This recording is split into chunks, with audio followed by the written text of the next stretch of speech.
Peace, family. You know, nobody has a lower opinion of this country than I do. And every time you think they have reached the depth of their immorality, their brutality, there are layers yet to be discovered. This country has just removed the president and his wife of a foreign land, Venezuela, all for the sake of oil. For months, Donald Trump has been attacking speedboats off the coast of Venezuela, claiming that they were bringing in drugs to the United States, and that he was fulfilling a campaign promise to clean this country up and to stop these cartels from bringing drugs into this country. He showed the brutality of their intentions. They shot a speedboat, and then after 40 minutes they discovered that survivors were still present. And when they seen the survivors, they called for another strike. This is the viciousness and the so-called seriousness that Donald Trump had when he was in the message that he was trying to send to these so-called drug dealers. But then when you seen an oil tanker, now all of a sudden your aggression stopped. Now you seized the oil tanker. Talking about you were going to keep it. And see, this thing was never about drugs. It was always about the oil. And as this story played out, it was a video of Farrakhan that came out that said that back in 2019, he was talking about Donald Trump, how he wanted to overthrow the president and go after the oil. But see, what stopped him from doing it then is because he lost that election. Had Donald Trump won this election, what's happening today would have happened 4 years ago. This is why they put so much money into getting Donald Trump reelected and give him immunity and anything else that he want to do just to get this oil out of Venezuela. And it's not so much the location, it's the quantity. Venezuela has the largest surplus of oil on the planet. And see, and the United States is up under pressure because of BRICS, which is Britain, Russia, India, China, and South Africa. There's a coalition of countries that come together, and they're getting tired of the United States and their nonsense. So they're starting to purchase things for their country using their own currency and they're usurping the United States currency.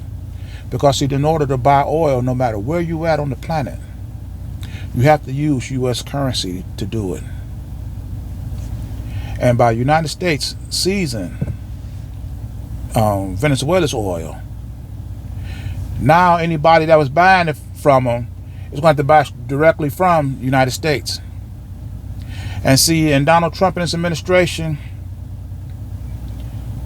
as you said before, that you campaigned on safeguarding this country against drug cartels, but which was never your true intention. Because once you start seizing these oil tankers, and I believe you took 3 of them, you said nothing else about the drugs. And then when you made your announcement early this morning, you said that you were going to be running Venezuela and the United States. And the oil companies are going to be siphoning the oil. But yet, Marco Rubio said that they didn't have time to get congressional approval. Well, if you didn't have time to get congressional approval for your actions that you took, because what you said was the timing was so precise and you had to go in there at this particular time, how did you get the approval of the oil companies that they were going to come in there and be pumping the oil out? Why did the time that you took to talk to them about doing that, how come you didn't take the opportunity to speak to anybody in Congress? Here, Jasmine Crockett made a video earlier today stating that she didn't have any idea what they were doing in Venezuela. But see, this is consistent to Donald Trump and his during this second term of his. Before he does anything, he fire anybody that could tell him no and replace him with loyalists. You fired the people that was responsible for the construction of the White House. Then when you wanted to build this ballroom, you wanted the ballroom to be bigger than the main structure. And when he told you no, you fired that guy and hired somebody else. Everything that this man wants to do, he makes sure that there's nobody in position to tell him no. This is why he went and put American lives at risk. Everybody. Because there's no way in the world that Donald Trump is going to remove this president and his wife from Venezuela and bring them to the United States, lock them up, and people think that they're going to be able to travel the world in peace and comfort. They're going to be kidnapping citizens all over the Southwest. You go anywhere in South America, you're at risk. Throw away your passports, because right now they ain't no good for nobody. You know, and I'm gonna give a shout out to the I forget the lady name that was she was a history teacher, and she said if you want to find out what's going on with Venezuela today, you got to go back into history. And she had pointed out the fact that Exxon was pumping oil out of Venezuela. They was taking 80% of the profit, leaving the other 20 for the country, and Venezuela ended up kicking ExxonMobil out. Exxon got upset, filed a lawsuit, won the lawsuit, but was never really able to claim the money. So now this is what Donald Trump was talking about when he talking about Venezuela stole some oil from them years ago and they want it back. And I'm saying to myself, how do Venezuela steal oil from you in their own country? It's because they kicked Exxon out from exploiting them. And now you come back and try to take it by force. You know,